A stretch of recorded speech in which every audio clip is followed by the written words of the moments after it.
Hi all, I did manage to reply to the earlier Steinitz video with game 1 of the World Championship match, the first World Championship match played in 1886 between Steinitz and Zukertort. This is game 9, which is a game also featured in the World of Chess, one of my favourite books by Sadie and Lessing. I think it's chosen because it's sort of an example of repelling a kind of unsound attack. But to be fair to white, if you have the isolated queen's pawn, it is a dynamic pawn structure, and with white, if you don't go for the attack, you do end up, of course, structurally worse, and you can end up losing endgames, etc. But nevertheless, Steinitz, he played the position very well against the isolated queen's pawn here. So he played the queen's gambit accepted, and he isolated the queen's pawn. So it's a controversial pawn structure. It's got pros and cons for both sides. For white, it gives useful outpost squares and more freedom for the pieces. Maybe the bishop and queen can line up against this diagonal later. There's also this semi-open file, which often rooks can swing to e3 to g3 or to h3. Many games have been won and lost from isolated queen pawn positions. It's not totally bad. Same with the Bolzavsky hole. These are controversial pawn structures. They offer, advantages and disadvantages. But here we see Steinitz with the black side successfully blockading the isolated queen's pawn, and white's dynamism didn't seem to get going in this particular game. White played bishop f4 here. Now after knight d5, bishop g3. So black's got a problem with the light square bishop. It's a typical problem. Bishop, in the game it ends up going to e8. To prepare this, Steinitz played queen a5. So the queen has vacated d8. If the rook can go to d8, the bishop can then go to e8 later without rook being trapped, and the bishop can then go to f8. So it's all very nice, queen a5, subtle reshuffling of back row pieces against the isolated queen's pawn, and also to do something about this potentially bad bishop. Rook ac1, now bishop d7. So the reshuffling carries on. Rook f d8. Black is prepared to give up the light squared bishop. It is a problem piece in this position. But white carries on putting a bit of pressure on the king side. So bishop e8, solidifying f7 as well. So there seems to be a nice grip on d5 here. Rook f e1, rook ac8. An interesting thing in exploiting the isolated queen's pawn is actually to do a pawn structure transition.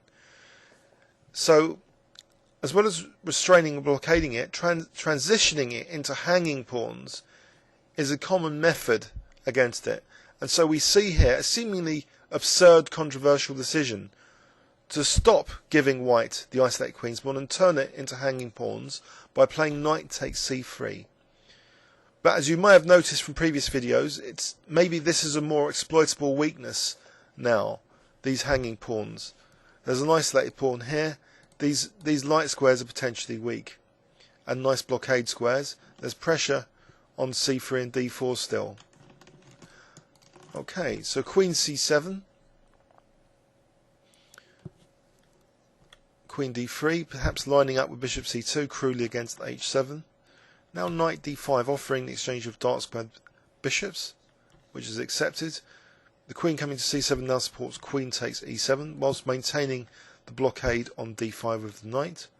Provoking white maybe to go to play c4, but white actually voluntarily gave up the light squared bishop, which perhaps was not the best attacking move, playing with this hanging pawn structure.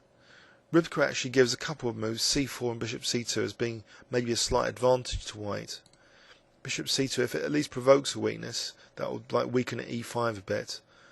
So that would have been an interesting game. But bishop d5 is sort of playing into black's hands, I think. Black's clearly better according to Rybka, well, slightly better now. So a lot of the dynamism has gone. Now, if the dynamism goes from this controversial pawn structure, white is just left with pure structural weakness without compensation. So rook takes d5, c4. These hanging pawns are loose. Rook d8. And now white, he hasn't really got a basis for advantage.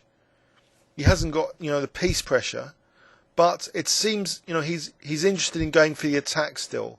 So this is the Steinitz law being tested now. Can the attack be repelled if there's no sort of justification for it? So white starts the attack with rook e3, switching the rook in. But without the light squared bishop, there's less justification for the attack here. There's less dynamic pressure. Rook d1, humbly supporting d4. f6, chasing that knight from its nice square, also potentially liberating the bishop on this diagonal. The bishop's not so bad really, because it's also got access to a4 if necessary to dislodge the rook, which might weaken the back row. Rook h3, so will the attack succeed? Well, the knight doesn't have to be taken here. h6 was played, perhaps the best defence in fact. Ribka lights h6, knight g4, and now black starts getting a nice little positional advantage because these pieces are kind of offside. These hanging pawns are slightly weak, and this bishop is not so bad. We're going to see all these factors coming into play now with queen f4. So the knight goes back, repelling a bit the knight, leaving the rook stranded. So these rooks are beautifully coordinated, bearing down on the hanging pawns. Bishop a4, so slightly weakening the first rank. The positional advantage starts to build up. Rook f3 chasing the queen, goes back to d6, another logical place though, still keeping the pressure on d4. Rook d2, and now bishop c6, so questioning that rook position again. Rook g3, it's a bit of a tactical target now to f5 and f4, and Steinitz does play f5.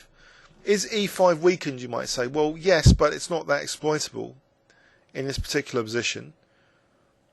Maybe white should have played c5, well, according to Ribka. But anyway, rook g6 makes things a lot worse.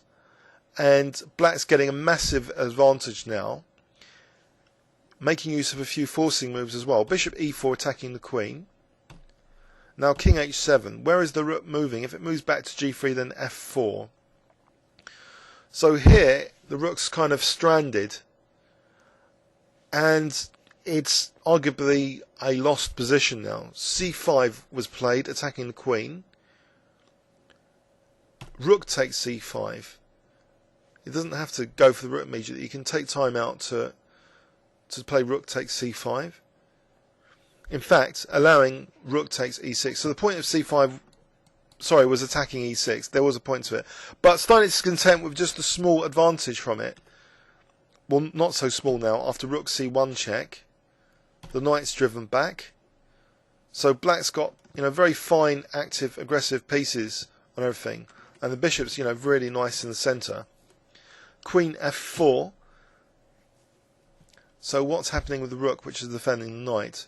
The queen defends the rook, which is defending the knight. But the queen can now be attacked with rook b1. And it's a total tactical disaster now for white.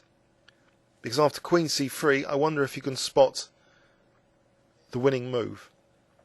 I'll give you 5 seconds, starting from now. Okay, just rook c8, nice deflection in the end, deflecting the queen. White in desperation, he didn't play queen takes c8, he played rook e4, and after queen e4, he resigned. It's very, very difficult to defend this position now against the threat of queen e1 mating, and the queen, you know, having to protect the rook means, you know, maybe, you know, queen a5 is hopeless. Queen e3 just takes some rook c1. If queen e3, or just rook c1, so it's completely lost. In the game, that was the game continuation. That's what happened. Rook takes e4. If we have a look at queen takes c8, queen takes d2, and, you know, white can't defend against rook takes d1. So it was a bit of a crushing game. Not necessarily, though, just because it was an isolated queen's pawn game, but because white didn't really play on his trump cards as well as the white players today would with the isolated queen's pawn. So it was successfully, you know, restrained and blockaded and transitioned into hanging pawns, which were a more exploitable weakness. arguably. So bishop e8. Now this transition to the hanging pawns. White didn't do himself any favours losing that very important light square bishop. It's often very important for successful attacks. So after this bishop e7 he played bishop d5. And it was starting to go downhill, accelerated by White's willingness to attack when he's just worse.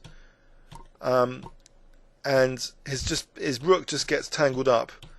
So this forcing combination now with the move king h7. If the rook goes back, then f4. So c5 is virtually kind of forced, but it's giving black access to White's first rank. Please leave any comments or questions on YouTube. Thanks very much.